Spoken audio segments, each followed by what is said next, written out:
5 மணிக்கு வீட்டுக்கு வந்து விளக்க ஏத்துற ஒரே அரசியல் தலைவர். இப்படி ஒரு வரிய கேட்டா எப்படி இருக்கும்? இதுதான் நடிகர் விஜயோட பிரச்சாரத்தை பத்தி ஒரு ஆன்லைன் வர்ணனையாளர் வச்ச விமர்சனம். அவரோட முழு விமர்சனத்துல அப்படி என்னதான் சொல்லியிருக்காருன்னு நம்ம கொஞ்சம் விலாவாரியா பார்க்கலாமாங்க. பாத்தீங்களா, இந்த ஒரு வரி இதுவே போதும் விஜயோட பிரச்சார ஸ்டைல் மேல வெக்கப்பட்ட மொத்த விமர்சனத்தையும் புரிஞ்சுக்க. அதாவது சிம்பிளா சொல்லணும்னா, மத்த தலைவர்களை போல அவரு களத்துல முழுசா இறங்கி வேலை செய்யல அப்படிங்கிறது தான் அந்த வர்ணனையாளரோட முக்கியமான குற்றச்சாட்டு. சரி, இந்த முழு விமர்சனத்தையும் நம்ம ஒரு 5 முக்கியமான தலைப்புல பிரிச்சு பார்க்க போறோம். முதல்ல அவரோட வித்தியாசமான பிரச்சார பாணி, 2வது இந்த குற்றச்சாட்டுகள் மற்றும் ரத்தான நிகழ்ச்சிகள், 3வது கட்சி நிர்வாகிகள் எப்படி செயல்படுறாங்க, 4வது மீடியா மற்றும் அவரோட இமேஜ், கடைசியா சில அரசியல் மரபுகளை மீறின விஷயங்கள். வாங்க ஒவ்வொன்னா பார்க்கலாம்.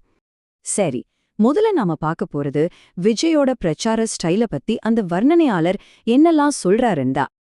அந்த வர்ணனையாளர் சொல்ற விஷயம் ரொம்பவே நேரடியானது. அதாவது ஒரு தேர்தல் நேரத்துல ஒரு அரசியல் தலைவர் எவ்வளவு சுறுசுறுப்பா இருக்கணும்னு ஒரு கணக்கு இருக்கு இல்லையா, அதுல பாதி அளவு கூட விஜய் களத்துல இல்லங்கிறது தான் அவரோட பாயிண்ட். யோசிச்சு பாருங்க, காலையில 10 மணிக்கு மேல பிரச்சாரத்தை ஆரம்பிச்சு கொஞ்ச நேரத்திலேயே முடிச்சுட்டு சாயங்காலம் 5 மணிக்கெல்லாம் வீட்டுக்கு போயிடுறாருன்னு அவர் சொல்றாரு. இங்கதான் அந்த வர்ணனையாளர் 2 விஷயங்களை ஒப்பிட்டு ஒரு பெரிய வித்தியாசத்தை காட்டுறாரு. ஒரு பக்கம் விஜய் வெயிலுக்கு பயந்துட்டு நிகழ்ச்சிகளை ரத்து செய்யறாருன்னு ஒரு குற்றச்சாட்டு. ஆனா இன்னொரு பக்கம் பாத்தீங்கன்னா, ஸ்டாலின் ஆகட்டும், எடப்பாடி பழனிசாமி ஆகட்டும், அவங்களாம் மெட்ரோ, பஸ், ஏன் அந்த கொளுத்துற வெயில்ல கூட நின்னு மக்களை சந்திக்கிறாங்க. இந்த 2 அப்ரோச்சுக்கும் இருக்கிற மலைக்கும் மடுவுக்குமான வித்தியாசம்தான் இந்த விமர்சனத்தோட மையப்புள்ளியே. அடுத்ததா நம்ம பார்க்க போறது ஒரு முக்கியமான மர்மம். அதாவது தமிழக வெற்றிக் கழகத்தோட பிரச்சார நிகழ்ச்சிகள் ஏன் திடீர்னு ரத்து செய்யப்படுது?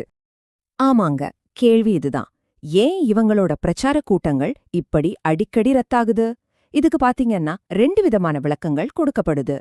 ஒரு பக்கம் தவேக என்ன சொல்லுதுன்னா, ஆளுங்கட்சியான திமுக தான் அதிகாரிகளை வச்சு எங்களோட பிரச்சாரத்துக்கு அனுமதி கொடுக்காம தடுக்குறாங்க அப்படின்னு அதிகாரப்பூர்வமாவே சொல்றாங்க.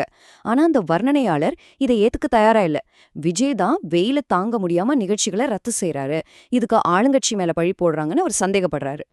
இந்த இடத்துல தான் அந்த வர்ணனையாளர் தவுமிகவுக்கு ஒரு நேரடி சவாலையே விடுறாரு. சரி, நீங்க சொல்றது உண்மையா கூட இருக்கலாம். ஆனா எந்த அதிகாரி தடுத்தாரு, எந்த தொகுதியில, எந்த தேதியில இது நடந்துச்சு, அந்த விவரத்தை சொல்லுங்க. சும்மா பொத்தாம் பொதுவா சொல்லாதீங்க அண்ணா அவர் கேக்குறாரு. இந்த மாதிரி எந்த ஒரு ஆதாரத்தையும் அவங்க முன் வைக்காததுதான் அவரோட சந்தேகத்தை இன்னும் அதிகமாக்குது. சரி, தலைவர் விஷயத்தை இப்போதைக்கு ஓரமா வைப்போம். கட்சி நிர்வாகிகளோட செயல்பாடுகள் எப்படி இருக்கு, களத்துல என்ன மாதிரியான குழப்பங்கள் எல்லாம் நடக்குதுன்னு அந்த வர்ணனையாளர் சில உதாரணங்களோட விளக்குறாரு.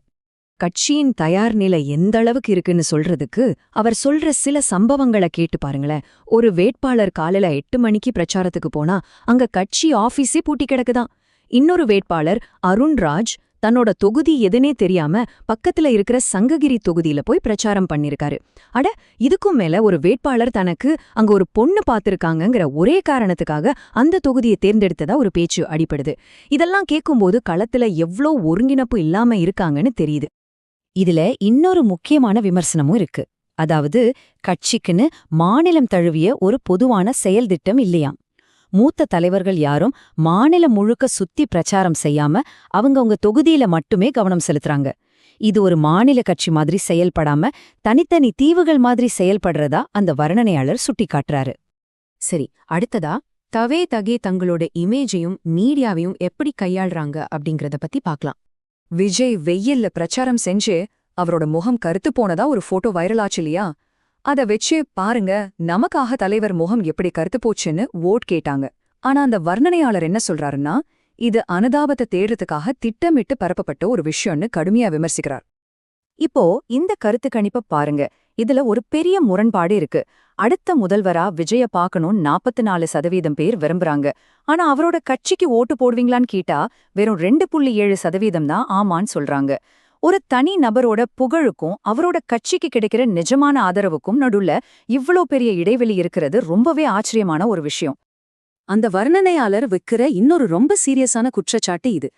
தவேகேவுக்கு பெரிய அளவுல ஆதரவே இல்லாத தொகுதிகள்ல கூட அங்க ஒரு கடும் போட்டி நிலவர மாதிரி ஒரு மாயையை உருவாக்க சில மீடியா நிறுவனங்களுக்கு பணம் கொடுத்து செய்தி வெளியிடச் சொல்றாங்கன்னு அவர் குற்றம் சாட்டுறாரு. கடைசியா அரசியல் மரபுகளுக்கு புறம்பா ரொம்பவே வழக்கத்திற்கு மாறா இருக்குன்னு அந்த வர்ணனையாளர் சுட்டிக்காட்டுற 2 சர்ச்சையான விஷயங்கள பத்தி பார்க்கலாம். சர்ச்சை விஜயோட சொத்து பிரமாண பத்திரம் பத்தினது. அதுல அவர் என்ன பண்ணிருக்காருன்னா, தன்னோட மனைவி, மகன், அப்பா, அம்மாவுக்கு கொடுத்த பணத்தை எல்லாம் கடன் அப்படின்னு காட்டியிருக்கார். இதுதான் அந்த வர்ணனையாளருக்கு ரொம்ப விசித்திரமா தெரியுது. எதுக்காக சொந்த குடும்ப உறுப்பினர்களுக்கு கொடுத்த பணத்தையே கடனை சொல்லணும்?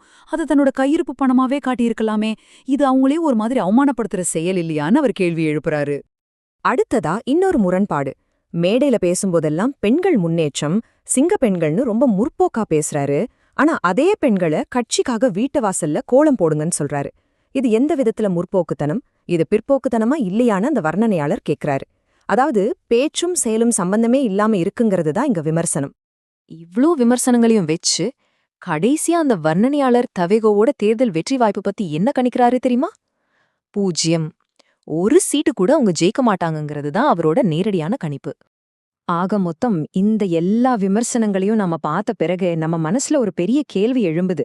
விஜயோட இந்த அணுகுமுறையெல்லாம் ஒரு புதிய அரசியல்ல மாற்றத்தை கொண்டு வரப்போற ஒரு டிஸ்ரப்டிவ் பாலிடிக்ஸா, இல்ல தேர்தல் களத்தோட யதார்த்தத்திலிருந்து முற்றிலும் துண்டிக்கப்பட்ட ஒரு பிரச்சாரமா? இத பத்தி நீங்க என்ன நினைக்கிறீங்கன்னு யோசிச்சு பாருங்க.